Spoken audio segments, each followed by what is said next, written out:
Ja, na die Caltex garage het 'n mens dan nou wonings gekry weer.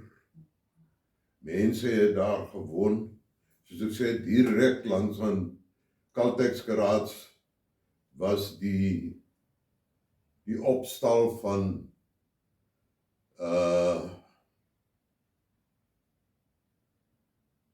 ouma Hugo.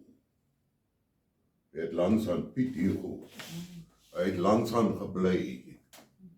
En dan het jy gekry die Besonsloot wat daar geloop het. Hy was van tevore ook. Nou vandag is hy toe. Sien jy hom nie? Was dit soos 'n lei voor? Hy was, ja, dit was eintlik 'n stormwater sloot wat uit die boonste gedeelte van die dorp gekom het. Ek sal sê hier van die industriële gebied af, waar jy nou kry Nichols, daardie plekke, De Wet, daardie waters daar accumuleer, loop dan nou af en kom dan nou af hieronder in die klein riviertjie wat weer water is wat vanaf Fernhout se dam afkom. Kom hy hier om. In ander woorde, die hele Morrisdale lê teen hom na die ooste kant toe. As ons nou praat van die Caltex garage, is dit nou waar die huidige Toyota garage Die garage is, ja. Okay. Ja.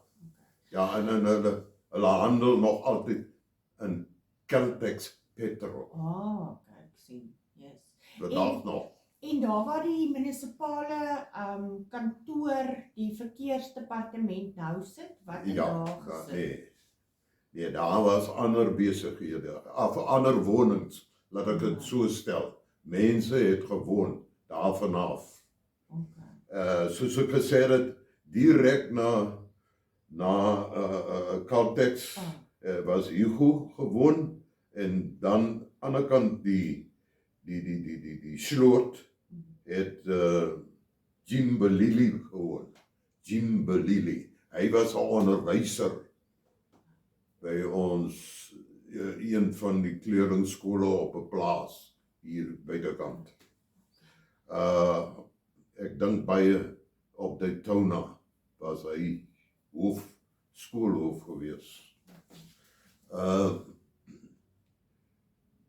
Daar wat die convent nou is, die Roman Catholic convent, dit is sy woning gewees daar hier.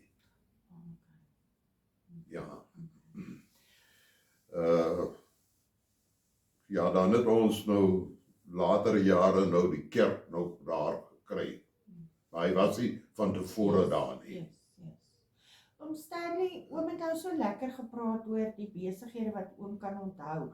Min of meer, watter jare praat ons nou van?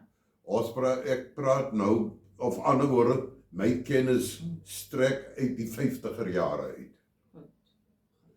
Soos ek sê, in 54 is ek hoërskool toe, wat nie op Ceres was nie, maar wel in Woester.